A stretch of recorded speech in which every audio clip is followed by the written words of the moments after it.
السلام عليكم ورحمة الله وبركاته. النهاردة يعني في لحظة جميلة جدا ولحظة فارقة في تاريخ الحاجة فايزة، ربنا يبارك فيها يا رب ويحفظها ويحفظ أولادها. النهاردة يعني عاوزين نقول إن رسالة بتصل بفضل الله، رسالة مؤسسة فذكر بتصل إلى كل المشاهدين، بتصل إلى كل المستحقين بإذن الله، يعني حسب الجهد وحسب الاستطاعة. طبعا الحاجة فايزة عبد الله عبد الحميد، ربنا يبارك فيها يا رب. احنا عارفين مشكلتها وكان مشكلة بتعرض في التقرير، لكن هنسمع مشكلتها مرة تانية من الحاجة فايزة عشان نذكر بس السادة المشاهدين. احكي لنا يا حاجة، طيب انت بتاكلي ازاي، بتشربي ازاي، والله يا حاج وهل في معاش تكافل او في حاجة؟ العشطة، والله العشطة حطهم في الحل اشتراك، والله الاشتراك بستنى عليه لحد ما اجيب. ما عندكيش اي اكل تاني غير الحمد لله والله ما فيها الا العيش، ونجيب شوية المشي نشحتهم من الجيران وهذا احنا بناكل. تاخدي اي معاش ولا ايه؟ باخد 1500. طب يا حاجة، انا شايف ان عندك السقف هنا من الجريد، ازاي عايشة يعني ازاي بتنامي في البرد القارس وانت ما عندكيش سوى بطانية او لحاف قديم؟ بواجه البرد باقيده، والله باقيده بولع هنا، وجيت هنا عشان ادفي ولادي ابني. انت عينيكي تعباكي؟ انا تعباني وجعاني، كشفت له اعطاني جاز جزايز دواء، جاز جزايز قطره.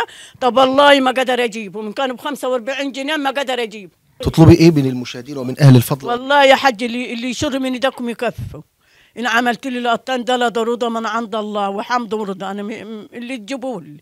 أنا عاوز أقول لحضرتك في حد من السادة المشاهدين، حد كريم بيشاهد الحلقة والتقرير بتاع حضرتك، قال لا أنا متبرع للحاجة فايزة بمبلغ وقيمته 10,000 جنيه. فقالوا لنا كده لازم أنت تسلمه بنفسك. فأنا جاي أسلم، وأنا عاوز حضرتك بس إيه دي 5، الظرف 5 و5، ممكن نفتح ظرف كده نوري السادة المشاهدين. يعني في ظرف 5000 وظرف 5، بسم الله. طبعا مع مؤسسة فذكر ده قيمة دي 5000، والظرف الثاني 5000 جنيه لحضرتك، بسم الله. شوفي كده يا حاجة، المبلغ وصلني يكتفيهم شر المرض ويستر عليهم ويحدهم من كل وحش، يكتفيهم شر المرض ويعملوا معايا الخير، يعملوا لي السقف عشان النطره بتنزل علي. ومش بس كده يا حاجة، كمان مؤسسة فذكر هتسلمك ان شاء الله كرتونة رمضان، كل سنة وحضرتك طيبة. فاحنا ممكن ان شاء الله ناخد الكرتونة مع الاستاذ محمود ونسلمها للحاجة. وكل سنة وحضرتك يا حاجة طيبة وربنا يبارك في عمرك. كل سنة وانت طيب وتعيش وتديها لي، كل سنة وانت طيب.